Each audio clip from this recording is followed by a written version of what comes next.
La fracture d'un instrument endodontique a toujours été une source d'angoisse pour nous dentistes. D'une part, parce qu'il faut l'annoncer aux patients, et d'autre part, parce qu'il faut gérer la suite du traitement. Dans cette réponse expert, je vous propose d'aborder comment faire face tactiquement et techniquement à cette situation qui survient dans a priori moins de 2% de nos traitements endodontiques.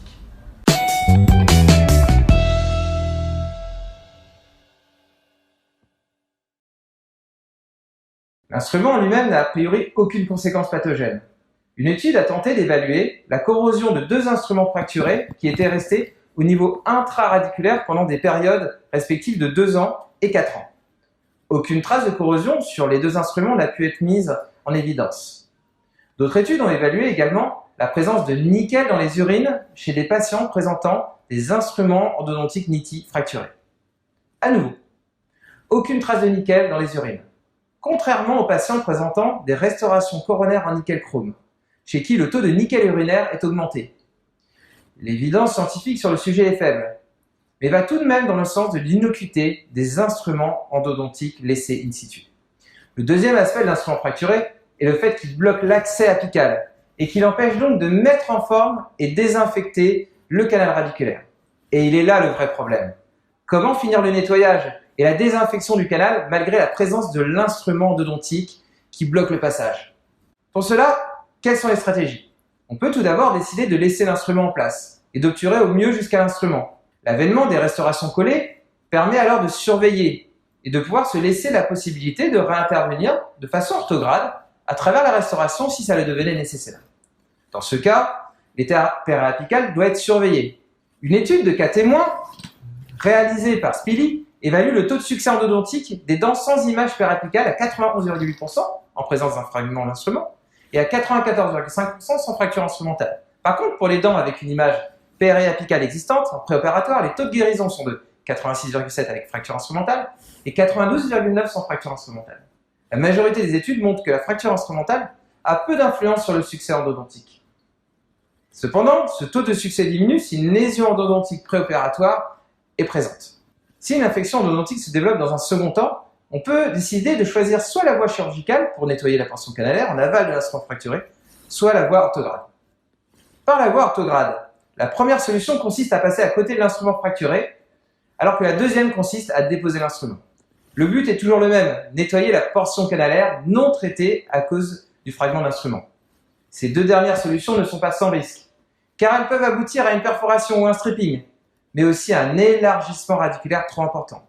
Badarati a montré dans l'une de ses études que la dépose d'un instrument fracturé dans le tiers médian ou apical conduisait à une baisse de la résistance mécanique de la dent, directement corrélée à la perte de substance engendrée.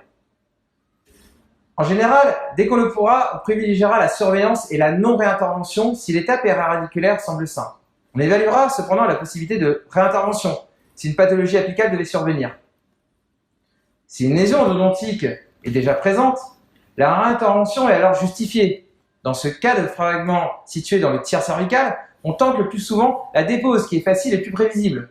Pour les instruments situés dans le tiers médian, on cherchera dans un premier temps à bypasser l'instrument, puis à le déposer en cas d'échec du bypass. Les instruments fracturés dans le tiers apical sont plus souvent une indication de chirurgie si une lésion est présente. Cependant, toutes les situations cliniques sont différentes et dans chaque contexte clinique, le pronostic biologique et mécanique pèseront de façon importante dans notre prise de décision.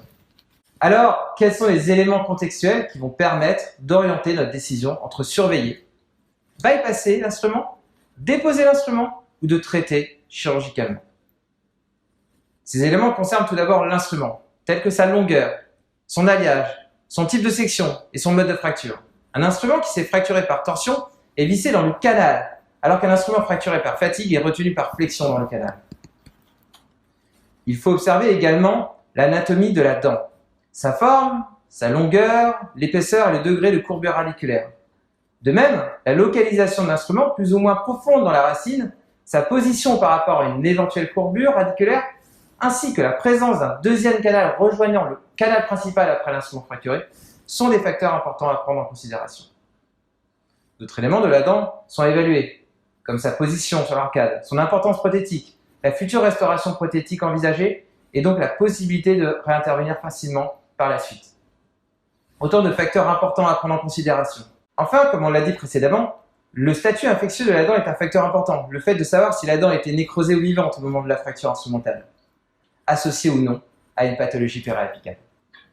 L'ensemble de cette analyse est fait de façon routinière sur un fichier radiographique. La réalisation d'un cone beam dans ce genre de situation est très intéressant. Il apporte beaucoup plus d'éléments utiles pour la prise de décision par rapport à une rétroalvéolaire.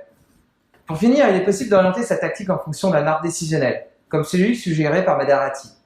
Comme tout arbre décisionnel, il a la limite de ne pas pouvoir être transposable à 100% des situations cliniques.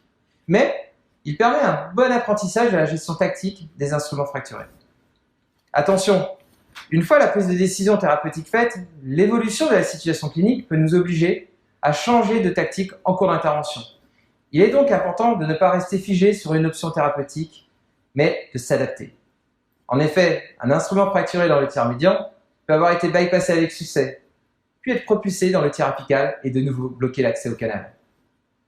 Voilà, l'essentiel est là, mais la réponse mérite largement d'être approfondie.